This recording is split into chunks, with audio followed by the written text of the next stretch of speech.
तो शुरू करते हैं न्यूज पथ का सफर। सबसे पहले ऐसी तस्वीरें जिनका जिक्र सरेराह है और ये तस्वीरें सुर्खियों में भी हैं और सोशल मीडिया पर भी। इनसे आपका बाखबर होना जरूरी है क्योंकि चौराहे पर इन्हीं की चर्चा है। चर्चा मिशन सोलर की भी है। मिशन सोलर की लॉन्चिंग से पहले इसरो की एक टीम आंध्र प्रदेश के तिरुपति पहुंची, जहां उसने तिरुमला के श्री वेंकटेश्वर मंदिर में पूजा अर्चना की।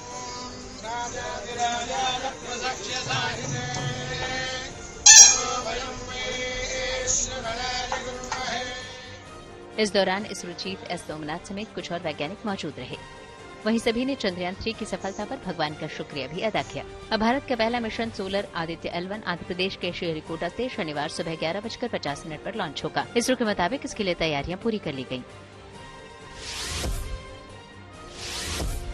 दिल्ली में G20 सम्मेलन की तैयारियां तेज कर दी गईं। शनिवार को भी इसके लिए रिहर्सल होगी। इस बीच नजफगढ़ में दिल्ली पुलिस के कमांडो को हेलीकॉप्टर के जरिए स्पेशल ट्रेनिंग दी गई। इन्हें इमरजेंसी हालात से निपटने के लिए कुछ टिप्स दिए। दिल्ली पुलिस के इस बैच में 181 कमांडो हैं, जिसमें से 178 पुरुष और 3 महिला कमांडो शामिल हैं। ये सभी तरह के हथियारों को चलाने में ट्रेंड है। G20 के दौरान सिक्योरिटी में इनकी भूमिका भी अहम होगी।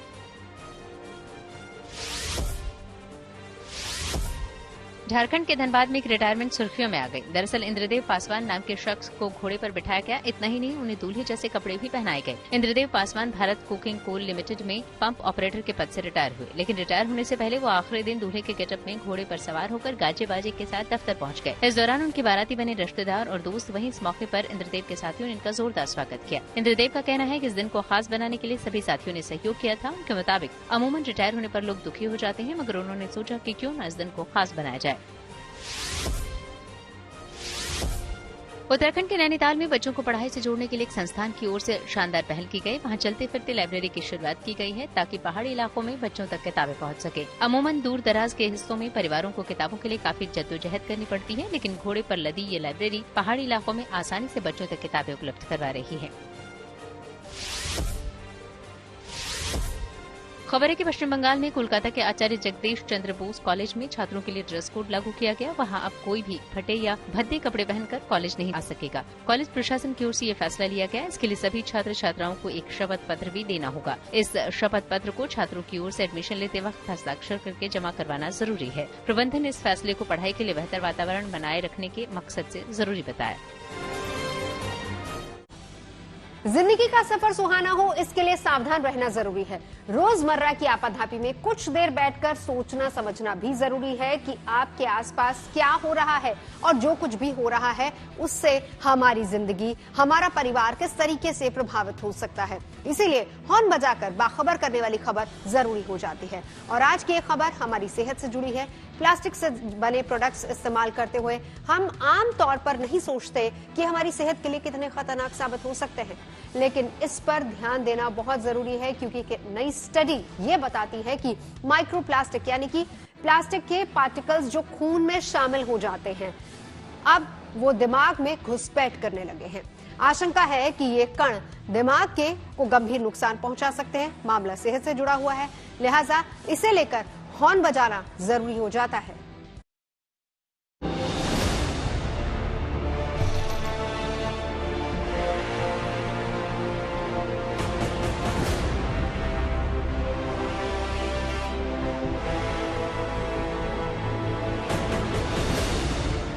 वो दुश्मन है, खतरनाक है, फिर भी हर वक्त हमारे साथ है। हवा में, पानी में,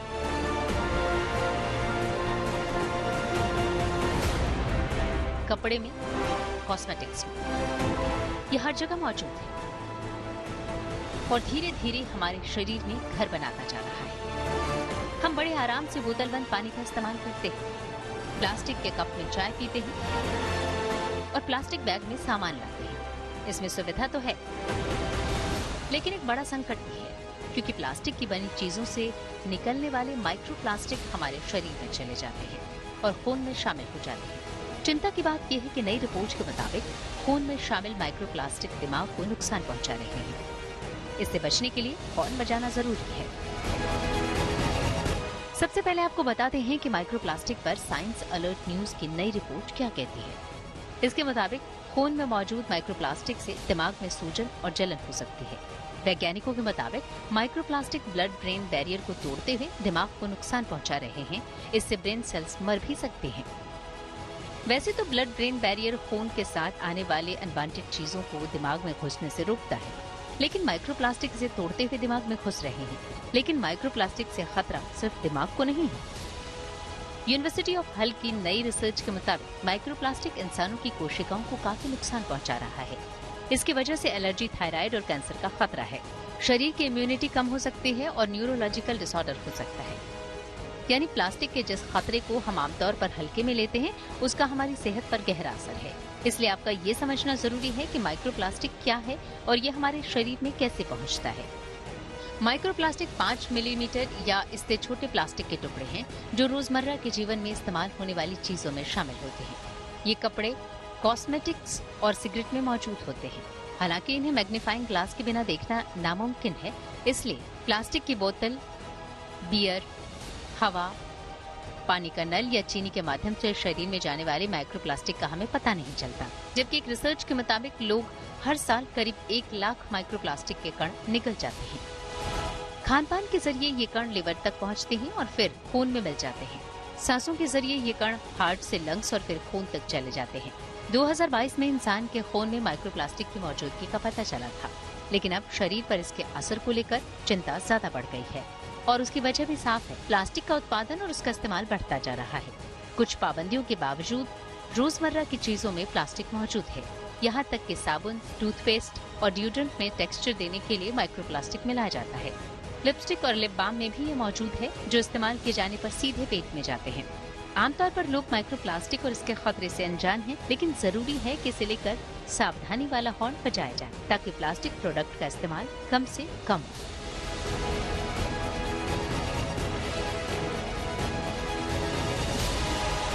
bureau report, good news today. Microplastic से दिमाग को होने वाले नुकसान पर हमने बात की डॉक्टर समीर कालरा से। ये जो है हमारे शरीर में जब जाता है तो ये खून की नसों में चले जाता है और खून की नसों से पूरे सर्कुलेशन में, ब्रेन में, हार्ट में, सब जगह कहीं भी जा सकता है। तो इसमें क्या है कि जब ये जाता है तो इसमें जो सर्कुलेशन है उसको स्लो कर देता है। तो जब सर्कुलेशन स्लो होगा तो फिर उसमें ये है कि ब्लड का फ्लो कम होगा और जिस जगह पे खून नॉर्मली जाना चाहिए वो उतना नहीं जा पाएगा, तो वहां पे वो डैमेज क्रिएट करता है। तो जैसे अभी रिसेंटली मतलब कई जगह पे हमने ये पाया, जैसे वेसल्स के अंदर देखा कि आइडेंटिफाई किया कि बहुत ज्यादा मात्रा में माइक्रोप्लास्टिक मिला। तो जैसे अगर हम ब्रेन की स्पेसिफिकली बात करें तो ब्लड तो सारा जो है वो ब्रेन में हार्ट से होते हुए, गर्दन से होते हुए जाएगा। तो जब वो वहां पे नहीं पहुंच रहा ब्लड, तो वो एरिया पर्टिकुलरली डैमेज हो रहा है। तो रिसेंटली हमने देखा कि काफी सारे जो ब्रेन स्ट्रोक के पेशेंट्स हैं तो उनमें इस तरह की चीजों को हम इसको एट्रीब्यूट करने लगे। हम देख रहे हैं कि ये पाया गया।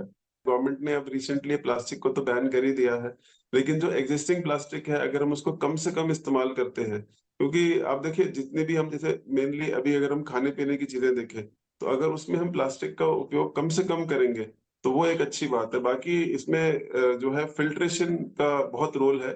और अगर हम देखें हमारी जो पुरानी जो सभ्यता है उसके अंदर हम जैसे ग्लास का ज्यादा उपयोग कर सकते हैं। जैसे हम पहले घड़े का उपयोग करते थे जिसमें कि मतलब मिट्टी थी, तो प्लास्टिक का कम से कम अगर हम उपयोग करेंगे तो वो ज्यादा अच्छा रहेगा। वायुसेना पाकिस्तान और चीन सीमा के पास करेगी युद्धाभ्यास। चलते हैं न्यूज एक्सप्रेस वे पर, जहां देश भर की कुछ और जरूरी खबरें मौजूद हैं।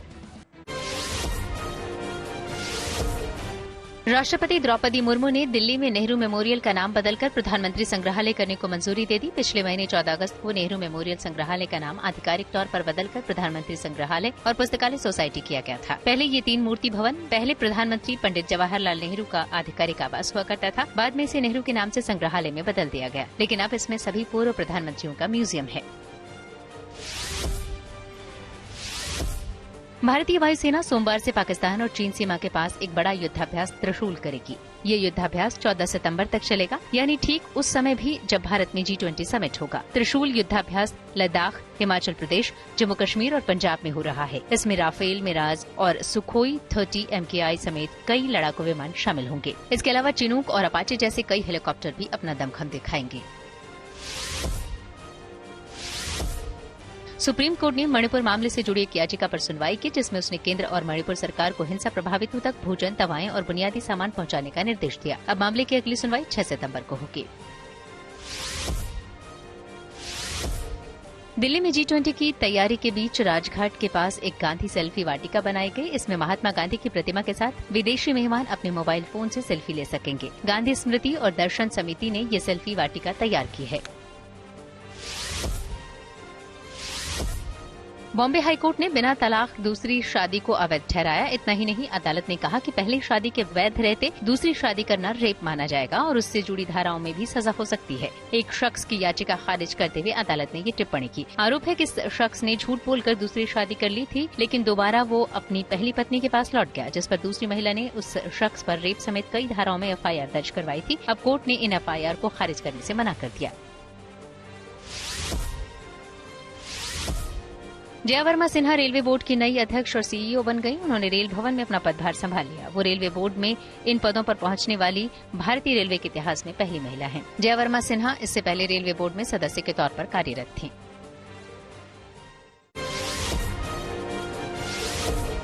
आरजेडी के पूर्व सांसद प्रभुनाथ सिंह को सुप्रीम कोर्ट ने बड़ा झटका दिया। अदालत ने उन्हें दोहरे हत्याकांड में उम्र कैद की सजा सुनाई। सुप्रीम कोर्ट उन्हें पहले ही दोषी करार दे चुका था। अभी प्रभुनाथ सिंह एक और हत्याकांड में झारखंड के हजारीबाग जेल में बंद है। जिस ताजा मामले में प्रभुनाथ को सजा हुई वो साल 1995 का है। तब आरोप लगा था कि प्रभुनाथ को वोट न करने पर इन 2 लोगों की हत्या कर दी गई। अभिनेता आर माधवन पुणे के FTII यानी भारतीय फिल्म और टेलीविजन संस्थान के चेयरमैन बन गए। केंद्रीय सूचना और प्रसारण मंत्री अनुराग ठाकुर ने सोशल मीडिया पर ये जानकारी दी। साथ ही अनुराग ने माधवन को बधाई दी और उम्मीद जताई कि उनके लंबे अनुभव से इस संस्थान में सकारात्मक बदलाव आएगा और ये नई ऊंचाई छुएगा। खबरों के एक्सप्रेस वे पर आगे रुख करते हैं सियासी ढाबे का, जहां आज की सबसे दिलचस्प खबर मौजूद है।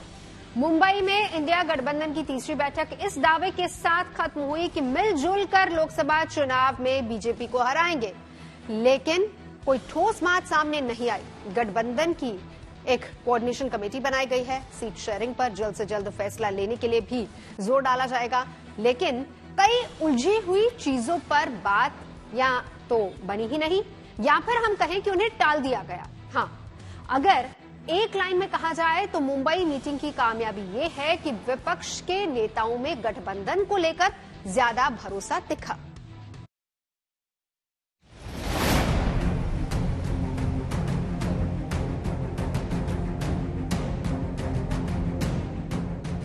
विपक्ष के कद्दावर नेता मिले, बैठे, बात की। इंडिया गठबंधन के लिहाज से ये बड़ी बात नहीं। बड़ी बात यह है कि तीसरी मीटिंग के बाद भले ही सीटों का गणित साफ नहीं हो, लेकिन नेताओं की आपसी केमिस्ट्री मजबूत दिखी। ये जज्बा दिखा कि थोड़ा बहुत नुकसान उठाकर भी मोर्चा कायम रखना है। सीट शेयरिंग में हम लोग सब लोग सफल होंगे, कोई दिक्कत कठिनाई नहीं होगी, कहीं कोई हर्डल नहीं होगा।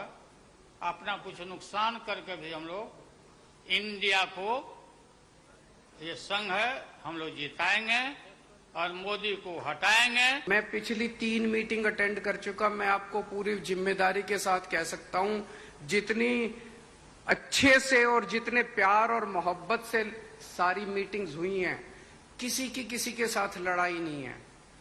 और यहाँ पे जितने लोग बैठे हैं, कोई पद के लिए नहीं आया। ऐसा नहीं कि तीसरी मुलाकात में सिर्फ जज्बात दिखे। विपक्ष की एकता को एक मंच बनाने की दिशा में कुछ अहम फैसले भी हुए। सीट शेयरिंग और जनहित पर संयुक्त सभाएं करने के साथ कोऑर्डिनेशन कमेटी बनाने का प्रस्ताव पास हो गया, जिसमें बड़ी विपक्षी पार्टियों के दिग्गज नेता शामिल हैं। सेशन में 2 महत्वपूर्ण बातें डिसाइड की गई। पहले के एक कोऑर्डिनेशन कमेटी होगी और दूसरी कि जल्दी से जल्दी जो सीट शेयरिंग का मामला है उसको हम डिस्कस करके उसमें हम रेजोल्यूशन निकाल देंगे। मुंबई बैठक में ये भी फैसला हुआ कि इंडिया गठबंधन में शामिल तमाम दल जुड़ेगा भारत जीतेगा इंडिया थीम पर प्रचार करेंगे। सितंबर से ही रैलियों और प्रचार जल्द से जल्द शुरू करने पर फोकस इसलिए भी है क्योंकि वन नेशन वन इलेक्शन के साथ समय पूर्व चुनाव की चर्चा भी तेज है। और अब नियमित रूप से अब जगह जगह जा करके हम लोग अपना प्रचार प्रसार का काम करते रहेंगे।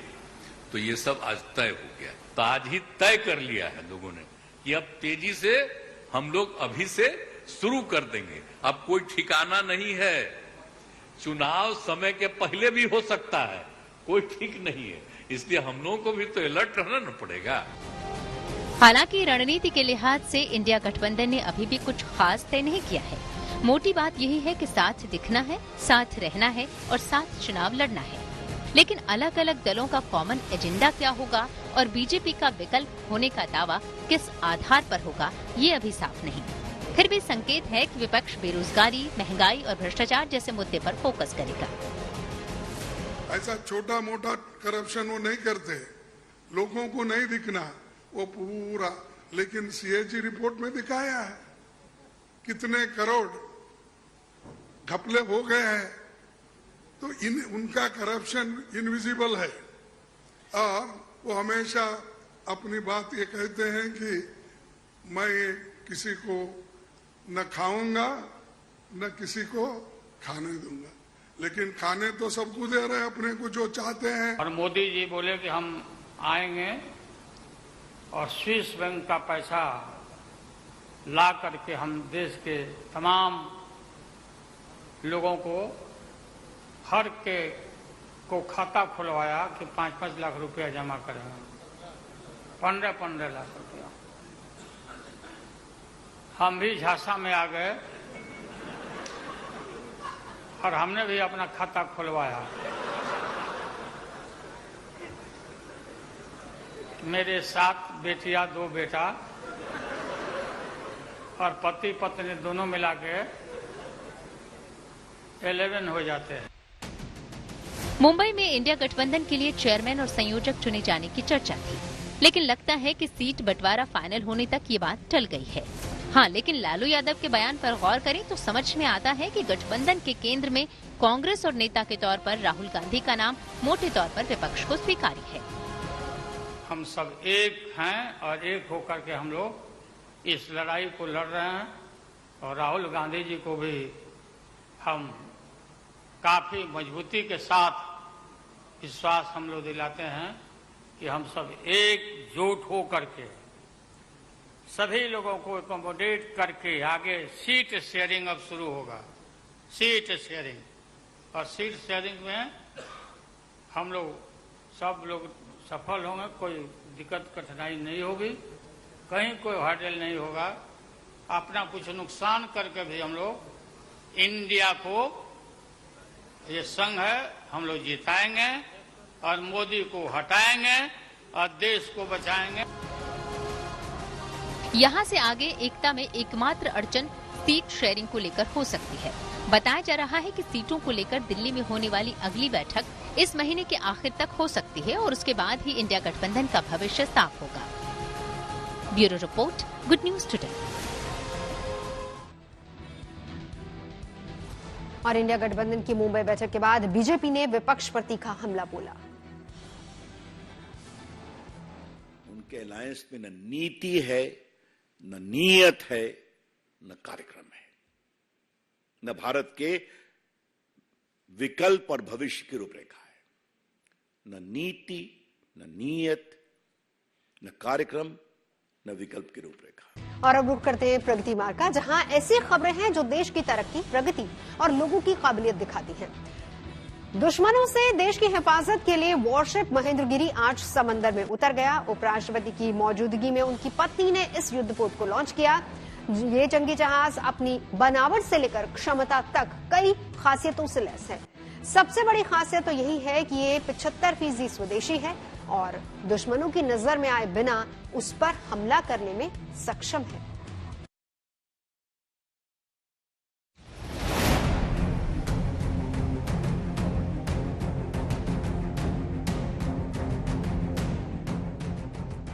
ये है भारत की प्रगति की नई तस्वीर, युद्धपोत महेंद्रगिरी, जो नौसेना की नई ताकत है और दुश्मनों के होश उड़ाने के लिए पूरी तरह तैयार।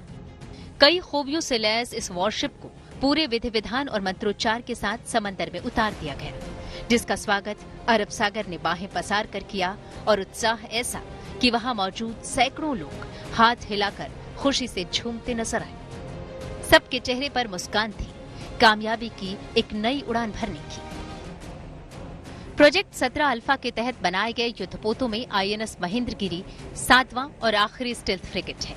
मतलब ये स्टेल्थ टेक्नोलॉजी से तैयार किया गया ऐसा युद्धपोत है जो समंदर में दुश्मन की हर चाल को नाकाम करने में सक्षम है। दरअसल स्टेल्थ फ्रिगेट में स्टेल्थ टेक्नोलॉजी का इस्तेमाल किया जाता है ताकि फ्रिगेट को रडार, सोनार और इंफ्रारेड मेथड से बचाया जा सके। इसके लिए युद्धपोत के डिजाइन या उनके आवरण पर ऐसी कोटिंग की जाती है जिससे वे रडार से आने वाली तरंगों को सोख लेते हैं। स्टेल्थ फ्रिगेट का समुद्र में दुश्मन द्वारा पता लगा पाना कठिन होता है, लिहाजा ये दुश्मनों पर छुपकर हमला करने में सक्षम होती है। A-17 प्रोजेक्ट के तहत बने महेंद्रगिरी में सबसे बड़ी खासियत ये है कि ये आत्मनिर्भर भारत के तहत बनाया गया है। इसमें जितनी भी मिसाइलें हैं या जितने भी हथियार हैं वो आत्मनिर्भर भारत के तहत भारत में ही बनाए गए हैं। इस युद्धपोत की सबसे खास बात यह है कि ये स्टेल्थ टेक्नोलॉजी से बना है और स्टेल्थ टेक्नोलॉजी का मतलब ये होता है कि अगर कोई भी दुश्मन आपको ढूंढना चाहे तो वो आसानी से नहीं ढूंढ सकता। वहीं इस पूरे युद्धपोत में ब्रह्मोस मिसाइल हैं, बाकी मिसाइल्स हैं जो झटके में ही दुश्मनों को निस्तनाबूद कर सकते हैं। और सबसे ज्यादा ताकत जो है अब समुद्री सीमा पे भारत की बढ़ जाएगी, क्योंकि ये सारे आधुनिक हथियार जो हैं वो भारत में बनाए गए हैं और भारत में बनाए जाने के बाद इसमें जो राडार है वो भी महत्वपूर्ण किरदार निभाएगा। ऐसे में अब भारत की शक्ति 3 गुना ज्यादा बढ़ गई है और भारत की रक्षा के लिए महेंद्रगिरी पूरी तरीके से तैयार है। खास तकनीक से लैस ये वॉरशिप बेहद विशाल और ताकतवर है। एक बार समंदर में उतरने के बाद ये 10,200 किलोमीटर की दूरी तय कर सकता है। गर्व करने वाली बात ये भी है कि ये वॉरशिप 75% स्वदेशी है। इसका जो स्टील है वो देश में ही बना है, 249 अल्फा एंड राव स्टील। पहले हम स्टील बाहर से इंपोर्ट करते थे, तो इसमें जितने वेपन्स हैं और कंट्रोल सिस्टम्स हैं वो सब अभी देश में बन रहा है। मतलब Bharat dynamics, Bharat electricals, BHEL, फिर L&T, महिंद्रा डिफेंस और कम से कम 200 से ऊपर MSMEs, ये इन सब का कंट्रीब्यूशन है इस जहाज में। तो दैट इज हाउ ये 75% इंडिजनाइजेशन हम लोग पहुंच गए हैं। तो हमारा कोशिश है कि 100% पहुंचे। ओडिशा के पूर्वी घाट की पर्वत श्रृंखलाओं के नाम पर रखे गए इस युद्धपोत की खासियत की बात करें तो इसे 8 ब्रह्मोस सुपरसोनिक क्रूज मिसाइल से लैस किया गया है। साथ ही एंटी एयर वॉरफेयर के लिए इसे 32 बराक 8 मिसाइल दागने की क्षमता से लैस किया गया है। इस युद्धपोत में 2 RBU 6000 anti submarine rocket launchers लगे हैं, यानी यहां से 72 रॉकेट्स दागे जा सकते हैं। इसके अलावा इसमें एक 76 मिलीमीटर की ओटो मेलारा नौसैनिक गन लगी है। दूसरी तरफ 2 AK-630M CIWS गन लगी है जो दुश्मन के जहाज, हेलीकॉप्टर, बोट्स या मिसाइल पर ऑटोमेटिकली हमला करने में सक्षम है। इस जंगी जहाज पर 2 ध्रुव हेलीकॉप्टर या 2 सीकिंग MK हेलीकॉप्टर तैनात हो सकते हैं। 2 मल्टी रोल हेलीकॉप्टर्स को रखने के लिए बंद हैंगर भी है। मतलब अब नौसेना की ये नई ताकत दुश्मनों की नींद उड़ाने और देश की हिफाजत के लिए पूरी तरह तैयार है। पारस दामा, Mumbai, good news today. News पथ के सफर में अब सोशल अड्डा पर थोड़ा रुकते हैं और आज के मुद्दे पर लोगों की राय जानते हैं। सोशल अड्डा में आज का मुद्दा चुनाव से जुड़ा हुआ है। केंद्र सरकार के ताजा कदम से एक देश एक चुनाव की चर्चा तेज हो गई है। केंद्र की मोदी सरकार ने एक देश एक चुनाव को लेकर एक कमेटी का गठन किया है। पूर्व राष्ट्रपति रामनाथ कोविंद को इस कमेटी का अध्यक्ष बनाया गया है। ये कमेटी देश में लोकसभा और राज्यों के विधानसभा चुनाव एक साथ कराने के लिए एक ड्राफ्ट तैयार करेगी। ड्राफ्ट बनाने के लिए कमेटी देश के तमाम राजनीतिक दलों के साथ साथ एक्सपर्ट्स और आम लोगों की सलाह मशवरा लेंगी। सरकार ने यह कमेटी ऐसे समय में बनाई है जब इस बात की चर्चा जोर पकड़ रही है कि 18 सितंबर से बुलाए गए संसद के विशेष सत्र में एक देश एक चुनाव को लेकर बिल लाया जा सकता है। प्रधानमंत्री नरेंद्र मोदी अक्सर एक देश एक चुनाव की वकालत करते रहे हैं। पिछले महीने राज्यसभा में चर्चा के दौरान भी उन्होंने एक देश एक चुनाव को समय की जरूरत बताया था। 1947 में आजादी के बाद 1967 तक देश में लोकसभा और राज्यों की विधानसभाओं के लिए एक साथ ही चुनाव हुआ करते थे। 1952, 1957, 1962 और 1967 के चुनावों के बाद कई बार लोकसभा और विधानसभाएं अलग अलग समय पर भंग होती रही हैं, जिस कारण देश में एक साथ चुनाव कराने का क्रम टूट गया। हालांकि 1983 में चुनाव आयोग ने एक साथ चुनाव कराने का प्रस्ताव रखा, जिसे तत्कालीन सरकार ने खारिज कर दिया।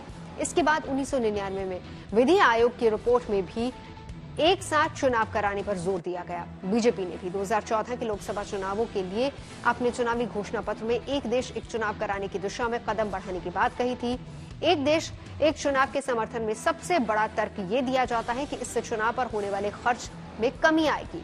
इसके अलावा देश में एक साथ लोकसभा और विधानसभाओं के चुनाव कराने के समर्थन में एक तर्क ये भी है कि इससे पूरे देश में प्रशासनिक व्यवस्था बेहतर होगी। प्रधानमंत्री नरेंद्र मोदी भी कह चुके हैं कि एक देश एक चुनाव से देश के संसाधनों की बचत होगी। इसके साथ ही विकास की गति भी धीमी नहीं पड़ेगी।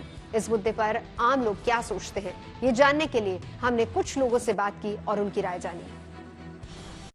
लोकसभा चुनाव और विधानसभा चुनाव के लिए आप लोग एक साथ वोट डालेंगे, यानी कि सांसद और विधायक एक साथ चुनेंगे, तो क्या लगता है ठीक है ये आइडिया? कि जिसकी लहर रहेगी उसका एक तरफा चलता जाएगा। एक ही पार्टी की सरकार हर जगह बनेगी, क्योंकि लहर एक जगह रहेगी, उससे एक बेनिफिट होगा। दूसरा आर्थिक बेनिफिट ये होगा कि एक भी चुनाव में खर्चे कम होंगे।